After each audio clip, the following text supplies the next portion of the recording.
Nerdcast assemble! Stay dandy, baby.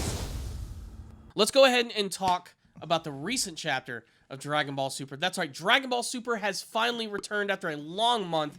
The big arrival of Goku, and I'm going to go ahead and not sugarcoat it. The official chapter has not been released, but there are spoilers all out there, so consider There's this like something of scans a... of the Japanese versions out. Exactly, so consider this a spoiler discussion / review of the latest chapter of Dragon Ball Super. So, basically, I just got done looking at sort of the raw scans and looking at like a synopsis, and it's pretty easy to understand even without understanding Japanese, and I think you put it best.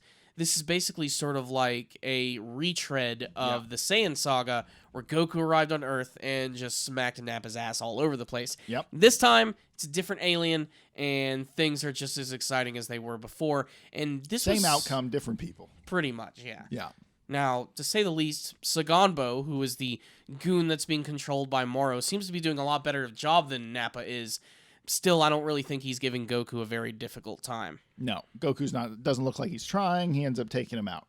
And it was just an interesting chapter to see because I think he wraps up everything with Krillin. He wraps up, and then he shows up and saves Gohan and Piccolo. Tien and Yamcha. Yeah. And then, you can see the Galactic Patrol guys like wrapping everyone up using their sealing scrolls. Oh, wait, different series. And they're putting them all back on the ships and driving them back to jail. Putting them in the Galactic Paddy Wagon. The Galactic Slammer, if you will. Yes. Yeah. And away they go. Yeah. I guess the biggest part of that chapter is the when Goku turns on Ultra Instinct. I think it's called Omen or Ultra Instinct, like 0.5%. Like he didn't go all the way because his hair's not all the way white. And we saw this with Jiren wherever he was just sort of like tapping into the ability but not fully mastering it. Because at the end of the Jiren fight, the World Tournament, the hair goes white and he fully masters it. It depends on what like translation you're reading too. They give it like a different name. To me, it's just Ultra Instinct, just not fully powered up. Yeah. So it's interesting, and also Moro doesn't look like scared; he more looks frustrated. So that's kind of a bad sign, because he kind of understands what it is, but he's not terrified by it. So it's interesting, and it does not surprise me that Moro knows what this is. Exactly. No, I mean he's an all-knowing wizard guy. The all-knowing wizard guy. Yeah. But that was really just a small part of the chapter. It was an exciting part. Yes. And definitely a great way to hook in readers and bring them in. It was really cool to see Goku just turn that on, though. That's what I really loved, because that's been one of the biggest struggles of using Ultra Instinct is that he hasn't really known how to master it yet. And his training with Maris seems like now he can just sort of turn that initial form on as long as he concentrates enough. And that's really cool to see. It shows that he's getting that much closer to actually mastering this technique. And again, I think that's been one of the best things about Ultra Instinct when compared to the Super Saiyan forms, is that he basically would just scream and he would have it. And then that was it. From that point on, Goku has that power, and he's going to use it when he has to. He has been working his ass off to try and master this ability, Yes. and still can't quite use it perfectly yet. No. That's been my favorite thing about Ultra Instinct. If it were up to me, he would almost never perfectly master it at all. It would just, the series would end with him just kind of maybe he can do it when he wants to. But I'm glad to see that it is actually returning in some form. It is a little disappointing that the manga is in black and white and you can't see it in all of its glory, and that did make me kind of like question, is he using Ultra Instinct? But I saw it more in his eyes. It's the eyes, and then his power, the aura around him is the circles, the dots, Exactly. disappearing, going up, while blue has the flakes, the blue flaky dandruff power, and then like it looks like leaves almost peeling away from them, and then Super Saiyan is like the fire, electricity erupting off of them. That was a beautiful description. Yes. Well, it's true. Each form has its own like energy around him. It's kind of like how Super Saiyan 2 has like the electrical stuff. Yeah, they added that, and then Super Saiyan. Well, there's also Ascended Super Saiyan, which has electricity, but we're getting deep in the lore. Yeah, now we're getting a little too insane here. Super Saiyan 3 with no eyebrows. Oh, God. For some reason, I guess all the extra hair has to go to the back. His back. I guess that's like the whole point. Yeah. But the whole Ultra Instinct thing, that was really just like the one part of the chapter. Most of the chapter was Goku fighting against Saganbo, who is still being powered up by Moro. And it looks like throughout the entire chapter, Moro is just continuously infusing him with power. No matter how much he gets beat up, he just keeps on fighting, almost as if he's sort of like controlling him like a puppet, which seems to be annoying Goku just a little bit until, of course, he uses his full power to finally take him out. Yeah, I mean, that's the thing about Moro. He likes to use people, so it doesn't surprise me. It's kind of a Frieza vibe. You know, when Frieza was first introduced, Frieza doesn't have any like compassion for life, and I think you're seeing a lot of that trait brought here with Moro. I just don't know what this fight is going to bring, because obviously Vegeta is coming, and that's going to be stage 2, chapter 2, if you will, of this fight after they actually get going. Yeah. So, and it seems like they're setting Vegeta up to be the savior of this arc because it's his time. Because also, this is a major shift for Dragon Ball. Why? Because the new powers are not screamy powers. They're calm, collected powers. You get quiet, and then boom, you switch this new power on. And that is actually a huge shift. You know, if you want to say that's where the godlike power realm lies and more of the calm stuff, that's where we're going with the series. That's a good way of looking at it. I really like that. Yeah, well, it's all screamy power-ups until just now. And then Goku went quiet, shut his eyes, and then his eyes opened, and he was an Ultra Instinct. You know, there was no screaming. Exactly. No clouds getting pushed away as we push in on his face screaming as the sky separates. 10 minutes go by before he becomes a Super Saiyan 3. It's just going to be cool music, and they're going to show shots of his face, and his eyes are going to open, you know, and there's going to be no screaming. And they'll go around the world, and every single character who's ever appeared in Dragon Ball will say, "I've never felt a power like this before." And they'll have jiggly eyes. Yeah. Exactly. They'll do that shit. No. Also, they're breaking convention here. Goku is here. Vegeta's not. Again, going back to your whole theory about him being like the main hero of this saga, you know, it's starting to look like that could potentially happen here. Goku's the first one to arrive. Typically, he's the last guy to show up to save the freaking day, Superman style. I think that Vegeta had a more calculated approach. He's like I want to go learn a new technique. Obviously, Goku kind of did the same thing. They literally did the same thing in different ways, but I think Vegeta's is a little more calculated, and that might be where he gets the edge on Goku, because Goku is not a calculated guy. He's a great fighter. He's calculated in that aspect, but he's not like, if I do this training, I might win versus that training. You know, like he's more like, who do I just train with? You know? So, and also Goku got very lucky that an angel essentially broke the rules to teach him. You know, so that's not an opportunity he's going to get. He seems to get lucky when it comes to meeting all sorts of deities and gods. It's like he has plot armor. Yeah. It's like someone's leading him in the story. It's like he's the main character, the chosen one, if you will. Not exactly, but still.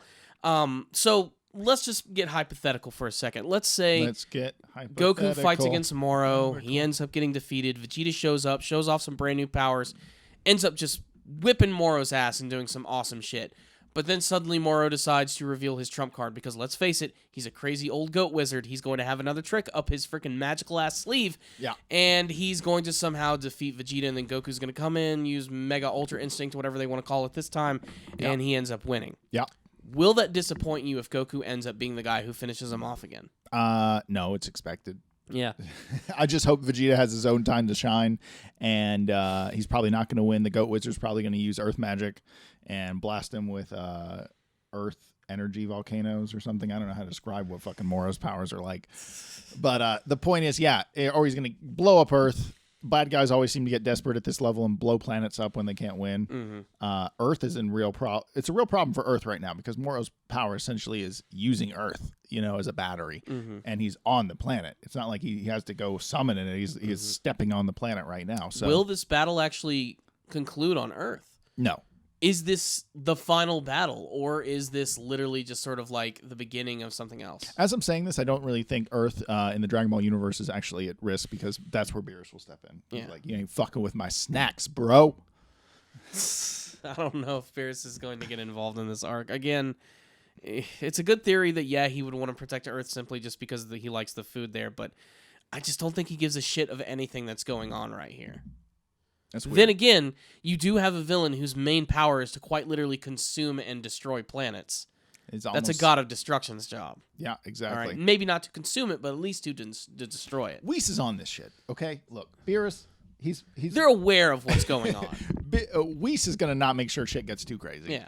He's going to be like, just grab Beerus and warp him over there. He's like, why am I here? And they'll get pissed off and kill Moro. That would be kind of anticlimactic, to be honest.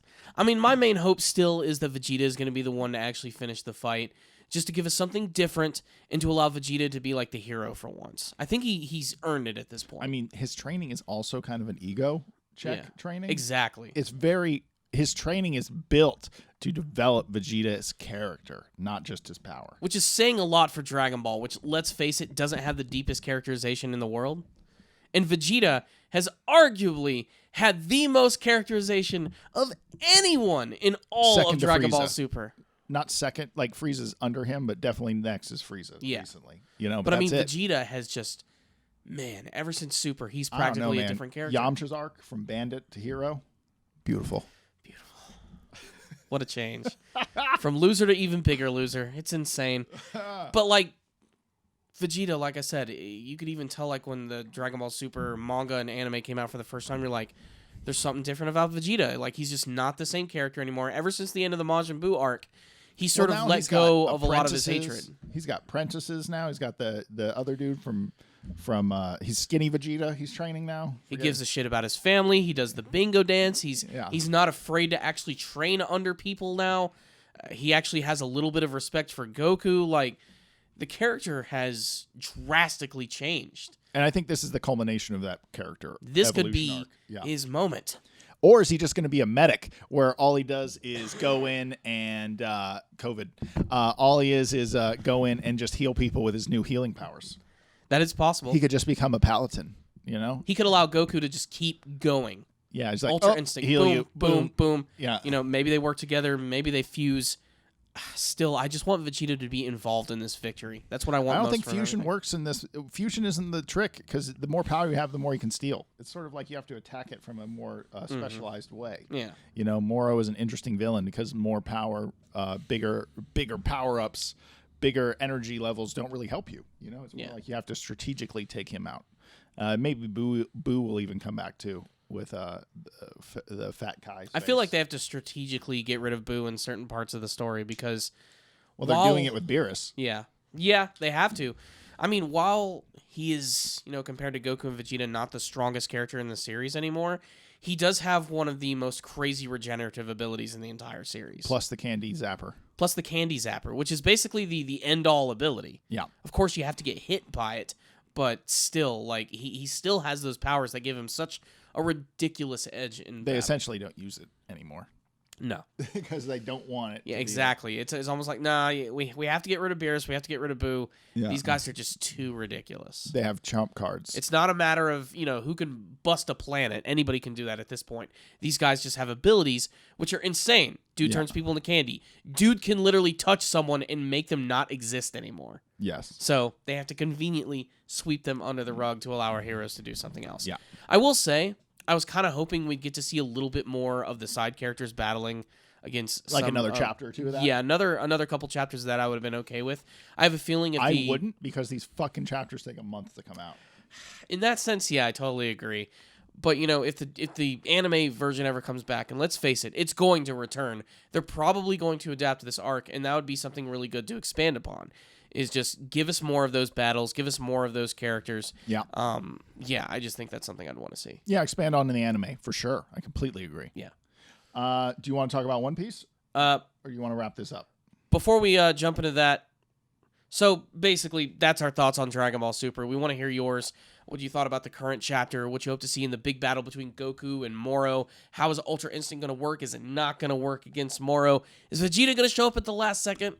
What's going to happen? Let's discuss it in the comments section below.